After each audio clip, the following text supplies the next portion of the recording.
할렐루야. 감사합니다. 오늘 계시록 계속해서 15장 말씀 공부하도록 하겠습니다. 우리 지금까지 공부한 내용을 보면 특별히 이제 재앙이 인재앙이 있죠. 인재앙 첫 번째 일곱인을 떼시는 재.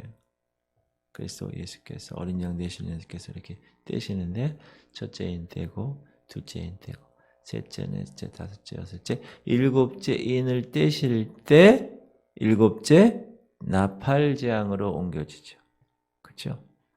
그래서 일곱째 나팔, 첫 번째, 두 번째, 세 번째, 네 번째, 다섯 번째, 여섯 번째, 일곱 번째 나팔재앙이 딱 시작될 때 일곱 대접 심판이 옮겨지고, 그렇죠? 대접 심판으로. 그때 바로 지금이 그때예요. 바로 그때 사도 요한이 오늘 계시록 15장에서 두 장면을 바라보게 됩니다. 2절에서 내가 보니, 5절에서 또 2일 후에 내가 보니, 이렇게 두 장면. 그 두 장면은 어느 장면이냐? 하늘 장막을 직접 보게 되는 장면입니다.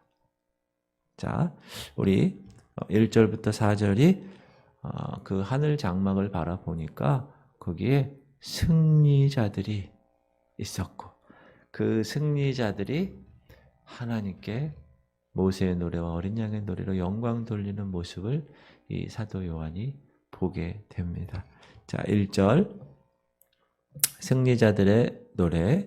자, 1절 또 하늘에 크고 이상한 다른 이적을 보매 일곱 천사가 일곱 재앙을 가졌으니 곧 마지막 재앙이라 하나님의 진노가 이것으로 마치리로다. 이제 마지막 대접 재앙이 이제 ready 준비가 되는 상황입니다.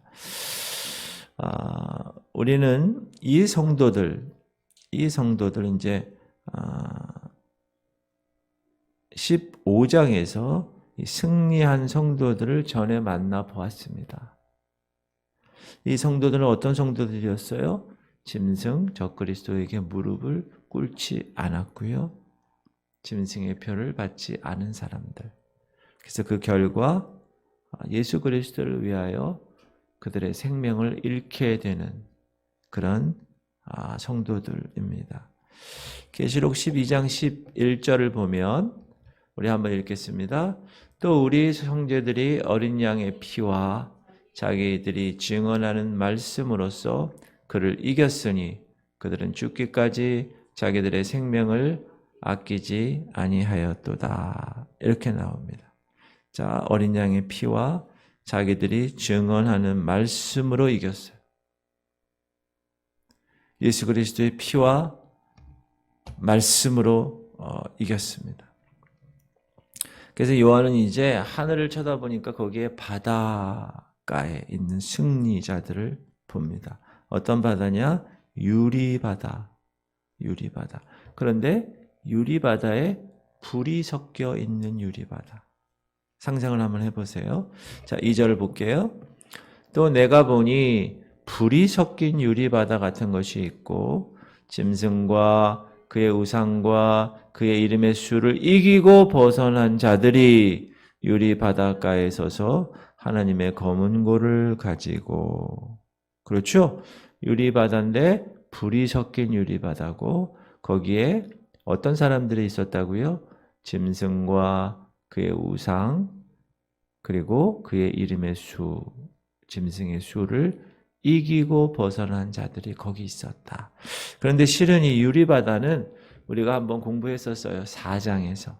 근데 그때 우리가 4장에서 공부할 때는 불이 섞인 유리바다가 아니고 수정 같은 맑은 바다였어요.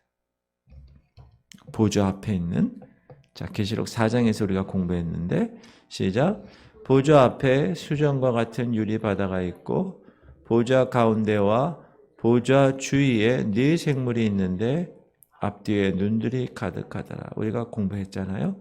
그런데 여기 15장에서는 그 유리바다가, 수정 같은 유리바다가 불이 섞인 유리바다의 모습으로 등장합니다. 이 불이 뭘까요? 불은 하나님의 진노를 나타냅니다. 지금 막 이제 하나님의 진노, 이 대접 마지막 재앙이 이제 나타나려는 것을 우리에게 보여줍니다. 불이 들어가요. 히브리서에 보면 12장 29절 시작. 우리 하나님은 소멸하는 불이심이라. 네, 소멸하는 불이에요. 누가? 하나님. 그래서 우리가 이 성도들을 보면 믿음 때문에 어린 양을 믿는 믿음, 그리고 우상에게 경배하지 않는 그 믿음 때문에 죽임을 당한 사람들입니다. 그들은 적그리스도의 우상에게 예배하지 않았어요. 짐승의 표 받지 않았습니다. 그래서 죽임을 당했습니다. 예수 그리스도를 위해서 생명을 잃었습니다. 그러나 비록 성도들이 지금까지 많은 사람들의 순교자들의 우리가 피가 있다는 걸 알고 있잖아요. 생명을 잃고 예수를 증인하다가 박해를 받아도 결국에는 그 사람들은 실패한 사람이 아니에요. 불쌍한 사람이 아니고 잃어버린 사람이 아니라 승리한 사람이라는 거예요. 믿으십니까? 수많은 분들이 그렇게 사셨어요. 참 놀라운 일이죠. 우리는 여기서 이 성도들이 이제 하늘 바닷가에서 노래하는 것을 보겠습니다. 3절 시작. 하나님의 종 모세의 노래, 어린 양의 노래를 불러 이르되 주 하나님 곧 전능하신 이시여 하시는 일이 크고 놀라우시도다. 만국의 왕이시여 주의 길이 의롭고 참 되시도하다. 주여 누가 주의 이름을 두려워하지 아니하며 영화롭게 하지 아니하오리이까. 오직 주만 거룩하시니이다. 주의 의로우신 일이 나타냈음에 만국이 와서 주께 경배하리이다 하더라. 이 승리자들은 두 가지 노래를 부릅니다. 그렇죠? 하나님의 종 모세의 노래와 예수 그리스도의 어린 양의 노래. 우리가 이제 아직 공부 안 했는데 20장에 가면 그들이 이제 승리자들이 육체로 부활하죠. 부활체로. 그리고 천년 왕국 동안에 예수 그리스도와 함께 이 땅에서 천년 동안 왕 노릇 한다고 나와 있어요. 우리 20장 4절 시작. 또 내가 보좌들을 보니 거기에 앉은 자들이 있어 심판하는 권세를 받았더라. 또 내가 보니 예수를 증언함과 하나님의 말씀 때문에 목배임을 당한 자들의 영혼들과 또 짐승과 그의 우상에게 경배하지 아니하고 그들의 이마와 손에 그의 표를 받지 아니한 자들이 살아서 그리스도와 더불어 천년 동안 왕 노릇하니. 이 왕 노릇한다는 건 뭘까요? 심판의 권세를 받았다는 거예요. 어떤 사람? 여기 네 가지가 나오죠. 예수를 증언하다 죽은 사람. 얼마나 많은 순교자들이 있었어요. 그렇죠? 예수님 시대부터 지금까지. 그리고 하나님 말씀 때문에 목배인 당한 사람. 그리고 짐승과 짐승의 우상에게 경배하지 아니한 사람. 그리고 이마와 손에 짐승의 표를 받지 아니한 사람. 이 네 종류의 사람들은 이제 반드시 살아날 것이다. 무엇으로 살아나겠습니까? 부활체로 살아나겠죠. 그리고 예수 그리스도와 함께, 예수님은 이미 부활하셔서 부활체로 계시는 그분과 함께 천년 동안 왕 노릇 하실 것입니다. 이 승리한 자들이. 우리는 어제 14장에서 14만 4천 명이 부르는 노래를 우리가 공부했어요. 어느 누구도 부를 수 없는 새 노래라고 그래요. 우리 어제 3절 시작. 그들이 14만 4천 명이에요. 보좌 앞과 네 생물과 장로들 앞에서 새 노래를 부르니 땅에서 속량함을 받은 14만 4천 명밖에는 능히 이 노래를 배울 자가 없더라.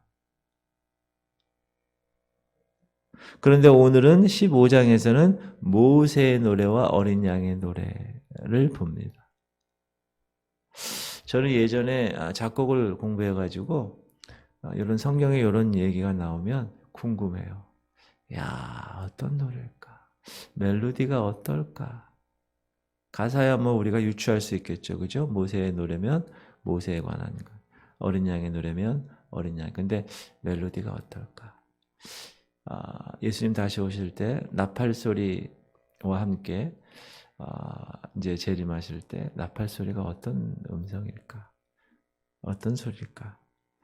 그런 생각을 해보는데 오늘 3절에서 보면 모세와 어린 양 시작 하나님의 종 모세의 노래 어린 양의 노래를 불러 이르되 주 하나님 곧 전능하신 이시여 하시는 일이 크고 놀라우시도다 만국의 왕이시여 주의 길이 의롭고 참되시도다 이렇게 가사는 나와 있어요. 그렇죠? 이 모세의 노래는 여러분 잘 아시다시피 출애굽기의 15장에 보면 이제 이스라엘이 출애굽해서 홍해에 맞닥뜨리죠.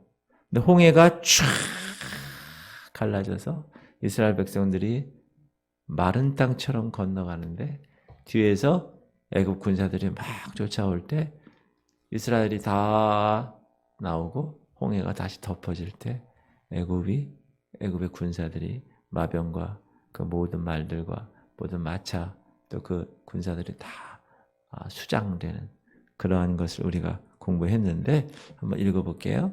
시작. 이때 모세와 이스라엘 자손이 이 노래로 여호와께 노래하니 일렀으되 내가 여호와를 찬송하리니 그는 높고 영화로우시며 말과 그 탄 자를 바다에 던지셨음이로다. 여호와는 나의 힘이요 노래시며 나의 구원이시로다. 그는 나의 하나님이시니 내가 그를 찬송할 것이요 내 하나님의 아버지시니 내가 그를 높이리로다. 이렇게 노래한 노래가 지금 계시록에 나오는 오늘 15장 3절에 나오는 모세의 노래가 아닐까라고 여겨집니다. 그때 우리가 가봐야 하는 거죠. 여러분 계시록의 말씀은 실은 이루어지지 않았기 때문에 그때 가보면 정확하게 알 겁니다. 100%. 그런데 여기에 그 노래의 그 가사가 여호와는 나의 힘이요 노래시며 나의 구원이시로다. 이 찬양. The Lord is my strength and song and my salvation. 요 말은요. 요 찬양의 가사는 시편과 이사야에서도 반복됩니다. 우리나라 번역에는 좀 다른데 원어는 같은. 시편에 보면 여호와는 나의 능력과 찬송이시요 또 나의 구원이 되셨도다. 똑같아요. 번역된 건 다르지만 이사야서에도 보라 하나님은 나의 구원이시라 내가 신뢰하고 두려움이 없으리니 주 여호와는 나의 힘이시며 나의 노래시며 나의 구원이심이라. 여러분 지금 방금 우리가 세 개의 구절을 읽었는데 이 노래의 가사라고 그랬잖아요. 이 노래의 가사의 핵심이 뭡니까? 구원이라는 거, 구원. 당시 출애굽에서 애굽의 종이었던 이 사람들 하나님께서 모세를 통하여 구원하시고 그 구원을 이 사람들이 찬양한 거예요. 그리고 시편 118편 우리가 아까 읽었는데요. 그것도 포로 생활에서 바벨론 돌아올 때도 이 노래를 불른 거예요. 바벨론에서의 포로에서의 구원. 그리고 이사야 아까 우리 이사야 12장 읽었잖아요. 이 이사야 말씀도 그 당시 흩어졌던 이스라엘 백성들이 이제 예루살렘 고토로 다 돌아오게 되는 그 내용이 다 구원과 관련이 있다. 지금 여기 계시록에서도 오늘 본문에서도 구원과 관계가 있는 찬양. 그는 나의 힘이시오, 노래시고 구원이시다. 이렇게 여러분 하나님께서 여러분의 힘이 되시고 노래 되시고 구원 되시는 줄 믿으시기 바랍니다. 노래하는 거예요. 여러분 음악성 없고 나는 못해요. 그 관계 없어요. 그냥 하시는 거예요. 막 여호와는 나의 힘이시오, 뭐 막 이렇게 막 그렇게 하시는 거예요. 그게 찬양이에요. 자, 이 노래들은 이 모세의 노래 같은 경우를 한번 보세요. 출애굽기에서는 지상의 바다에서 있었죠. 그러나 오늘 계시록 15장에서는 아까 하늘의 바다 얘기했죠. 그 바다. 수정 같은 바다였는데 이제 불에 섞인 바다. 그리고 하나님의 백성들이 출애굽기에서는 어떻게 했죠? 6월절 어린 양의 피로 구원을 받았어요. 근데 오늘 계시록 15장에 보면 어린 양의 피, 예수 그리스도로 짐승을 이긴 승리하는 자들의 찬양하는 모습이 나옵니다. 오늘 15장에서 승리자들은 모세의 노래뿐만 아니라 어린 양의 노래도 부른다는 것을 주목하셔야 됩니다. 이 어린 양이라는 이 말은 계시록에서 계속 반복되죠. 어린 양, 죽임당하신 어린 양, 예수 그리스도를 이야기하는데 한 20-30번 나와요. 한 29번 정도 나오는데 우리는 여기서 여러분 보세요. 모세의 노래와 어린 양의 노래잖아요. 구약과 신약을 뜻하는, 율법과 은혜를 뜻하는, 그렇죠? 그 둘이 연합하여서 하나님께 영광 돌리는. 그래서 구약에 하나님의 율법이 입증되고 신약에 하나님의 은혜가 같이 연결되고 연합되어서 찬양하는 것. 구약의 옛 언약과 신약의 옛 언약은 예수 그리스도께서 이제 나라를 심판하심으로 그 왕노릇 하시기를 준비하시는, 그것을 갖추시는 것으로 성취되고 있다. 우리가 이것을 알 수 있습니다. 참 놀랍죠. 그 다음에 이제 5절부터 8절까지가 대접 심판의 때가 되었다는 거예요. 이제 때가 되었어요. 우리가 오늘 15장 공부하는데 내일, 오늘 금요일인가요? 그러면 이제 다음 주에 16장의 대접 재앙을 공부합니다. 근데 그 전에 이제 그 대접 심판이 다 준비가 되었다라는 거. 우리가 1절에서 우리가 아까 읽었죠? 또 하늘에 크고 이상한 다른 이적을 보매 7 천사가 7 재앙을 가졌으니 곧 마지막 재앙이라. 하나님의 진노가 이것으로 마치리로다. 오늘 이 대접 심판의 때를 이제 재앙이 올 거라는 것을 이렇게 가리키는 거고요. 그리고 10장 7절에서 예수님은 이 대접을 쏟아 부으심으로 하나님의 비밀이 완성되었다고 이미 이야기하셨어요. 우리 10장 7절 보면 7째 천사가 소리나는 날 그의 나팔을 불려고 할 때에 하나님이 그의 종 선지자들에게 전하신 복음과 같이 하나님의 그 비밀이 이루어지리라 하더라. 하나님의 비밀이 이제 완성되는 것이다. 이제는 때가 되었고 이제는 더 이상 지체하지 않을 것이다. 이 마지막 7 대접 심판에서 하나님은 하나님의 심판주로 그의 진노를 완벽하게 성취하실 것이다. 그리고 요한이 그 후에 5절에서 또 하늘의 성전이 열리는 걸 보는 거예요. 또, 자, 5절. 이 일 후에 내가 보니 하늘의 증거 장막의 성전이 열리며, 여러분 증거 장막의 성전, 그러니까 무슨 생각나요? 신천지 애들이 요 좋은 말들을 다 갖다 썼어요. 신천지 증거 장막 교회, 걔네들 이름이. 그리고 신천신지가 원래 좋은 말이에요. 새하늘과 새 땅. 근데 걔네들이 신천지라고 그래가지고 교회에서 목사들이 증거 장막 얘기하고 신천신지 얘기하면 신천지인지 알아, 사람들이. 이 교회, 이 성경에 나오는 용어인데. 참, 이단들이. 자, 여기 보면 하늘의 증거 장막의 성전이 열렸다. 여러분, 이 땅에는 무슨 성전이 있어요, 지금? 제3성전이 있죠. 이 땅에는, 이 시대는. 그런데 그 제3성전은 적그리스도인 짐승으로 말미암아 점령 당하잖아요. 우리가 3년 반 후에는 자기 정체를 드러낸다고 그랬죠? 데살로니가 후서 2장 4절. 그는 대적하는 자라 신이라고 불리는 모든 것과 숭배함을 받는 것에 대항하여 그 위에 자기를 높이고 하나님의 성전에 앉아 자기를 하나님이라고 내세우느니라. 어디서? 이 땅의 제3성전에서는. 그러나 여러분, 적그리스도 그는 이 땅의 성전에서 자기가 하나님이라고 막 내세우지만 저 하늘에 있는 성전에는 타치할 수가 없어요. 건드릴 수가 없어요. 그가 할 수 있는 것은 그래서 입으로 모독하는 것밖에 없어요. 입으로. 13장 6절 보면 짐승이 입을 벌려 하나님을 향하여 비방하되 그의 이름과 그의 장막 곧 하늘에 사는 자들을 비방하더라. 건들 수 없으니까 말로 계속 비방하는 거예요. 하늘에 있는 성도들을. 자, 하늘에 있는 증거 장막의 성전이 열리는 것은 하나님께서 그의 백성 이스라엘과 언약한 맺으신 그 언약을 지키실 것이라고 이야기하는 거죠. 그리고 그 당시 환난 가운데 있는 하나님의 백성들을 반드시 보호하실 것이라고 하나님은 만드셨습니다. 말씀하셨고 약속하셨습니다. 자, 이제 7 천사들이 성전에서 나옵니다. 대접재앙을 가질 존재들이 7 재앙을 가진 7 천사가 성전으로부터 나와 맑고 빛난 세마포 옷을 입고 가슴에 금띠를 띠고 7은 완전수고요.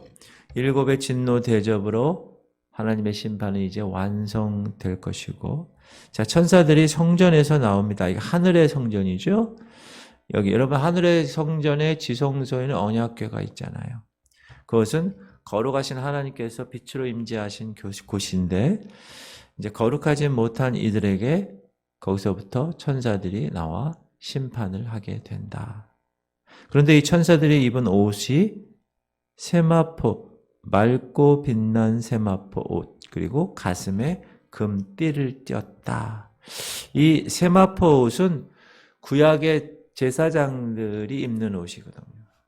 그리고 금띠를 띠는 거는 구약의 왕이 금띠를 띱니다. 다시 얘기하면 구약의 제사장은 거룩함을 의미하고 이 왕은 왕권, 파워를 의미하는데 그렇게 상징하는 천사들이 이제 나와서 하나님의 성도들, 하나님의 백성들 이제 심판을 가지고 와서 하나님께서 원하시지 않는 일을 감당했던 우상에게 경배하고 예수 그리스도 어린 양을 영접하지 아니한 사람들을 심판하게 되십니다. 계시록 1장 6절에 보면요. 시작. 그의 아버지 하나님을 위하여 우리를 나라와 제사장 삼으신 그에게 영광과 능력이 세세토록 있기를 원하노라. 아멘. 성도를 하나님께서 나라와 제사장이라고 했습니다. 우리가 제사장처럼 세마포 옷을 입고 금띠를 띤 그런 존재라고 얘기해요. 근데 여러분 이 옷은 예수 그리스도의 옷을 묘사합니다. 우리가 배웠는데 촛대 사이에 인자 같은 이가 발에 끌리는 옷을 입고 가슴에 띠를 띠고 예수님 스스로가 대제사장이시잖아요. 아론의 반차가 아니라 멜기세덱의 반차를 쫓아 대제사장이 되신 영원한 대제사장. 그리고 왕 중에 왕이시잖아요. 그래서 제사장과 왕의 모든 걸 갖추신 분. 자, 그리고 이제 7절에 보면 생물 중에 하나가 진노의 대접을 천사들에게 줍니다. 우리 7절 시작. 네 생물 중에 하나가 영원토록 살아계신 하나님의 진노를 가득히 담은 금 대접 7을 그 7 천사에게 주니. 이제 이 땅의 모든 피조물들은 하나님의 진노를 맛볼 시기가 되었다는 거예요. 그러나 8절에 보면 하늘의 성전은 이제 하나님의 영광으로부터 나는 연기로 가득할 것이다. 8절 읽어볼게요. 하나님의 영광과 능력으로 말미암아 성전의 연기가 가득 차매 7 천사의 7 재앙이 마치기까지는 성전에 능히 들어갈 자가 없더라. 여러분 이 성전의 영광은 우리 출애굽기서에서 공부를 했었어요. 자, 출애굽기 40장 보면 구름이 회막에 덮이고 여호와의 영광이 성막에 충만하매 모세가 회막에 들어갈 수 없었으니 이는 구름이 회막 위에 덮이고 여호와의 영광이 성막에 충만함이었으며. 여러분, 하나님이 이 땅에 오시고 싶으신 거예요. 근데 거룩하신 하나님이 이 땅에 오시면 거룩하지 않은 자들은 어떻게 됩니까? 다 죽게 되는 거예요. 그래서 하나님이 영광이 이 땅에 임하실 때는 연기로 뿌옇게 보이지 않게 하시는 거예요. 우리를 사랑하시는 것이죠. 죽지 않게 하시기 위해서. 그리고 여러분, 솔로몬 왕이 성전을 짓잖아요. 성전을 다 완성하고 나서 이제 하나님께 낙성식, 봉헌을 할 때 그때 하나님의 영광이 그 성전에 임했죠. 그때도 연기. 자, 솔로몬이 기도를 마침에 불이 하늘에서부터 내려와서 그 번제물과 제물들을 사르고 여호와의 영광이 그 성전에 가득하니 여호와의 영광이 여호와의 전에 가득함으로 제사장들이 여호와의 전으로 능히 들어가지 못하였고. 지금 요한은 하늘에 있는 어느 누구라도 진노의 대접이 쏟아지기 전까지는 그 증거 장막 성전에 들어갈 수가 없다라고 얘기했다. 이건 무슨 얘기냐? 들어가지를 허락하지 않았다는 거예요. 성도나 천사나 그 누구라도 세상 나라들을 중재하기 위해서 성전에 들어갈 수가 없다. 이 얘기는 뭐죠? 이제 하나님의 인내하심은 끝이다. 이제 참으심은 끝이다. 이제 하나님의 심판만이 임할 차례가 되었다. 모세가 성전에 들어가는 것은 백성의 모든 것들을 다 하나님께 아뢰기 위해서 들어가는 거예요. 중재하기 위해서 들어가는 거예요. 거룩하신 하나님, 이 백성들이 죄를 지었어요. 주님, 우리를 좀 굽어 살피세요. 이렇게. 그리고 여러분, 대제사장이 1년에 한 번 대속죄일 날 짐승의 피를 가지고 지성소에 들어가는 이유도 뭐예요? 하나님, 중재하기 위한 거예요. 하나님, 이 백성들이 이렇게 또 죄를 지었네요. 제가 대표로 이 모든 백성들의 죄를 이 피로 주님께 올립니다. 중재하는 건데, 지금 이제 나중에 이 하늘 성전에는 중재할 수가 없는 거예요. 이제는 그 누구도 거기 못 들어간다고 나오잖아요. 그죠? 중재, 무슨 말이냐? 이제 심판이 때가 다다랐다. 하나님의 중재하심은 없어. 참으심도 없어. 이제 인내는 끝났어요. 그 타이밍이다 라는 겁니다. 그리고 이제 그 다음 우리가 다음 주일날 나팔 진노 대접 재앙을 공부하도록 하겠습니다. 할렐루야.